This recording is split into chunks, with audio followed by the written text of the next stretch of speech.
kung bakit ayaw ng US na piliin ng Pilipinas ang China. Ang relasyon sa pagitan ng Estados Unidos at ng Pilipinas ay naging matatag sa kasaysayan at inilarawan bilang isang espesyal na relasyon.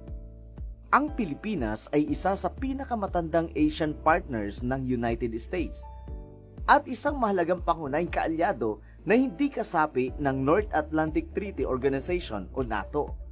Sa panahon ng termino ni Pangulong Rodrigo Duterte bilang Pangulo ng Pilipinas na nagsimula noong taong 2018, sinikap ng mga US policymakers na mapanatili ang matagalang bilateral relationship sa kabila ng ilang paninindigan ng pulisya ni Pangulong Duterte dahil sa ilang hindi pagkakaunawaan na nagpapahirap sa pamagitan ng Estados Unidos at ng Pilipinas.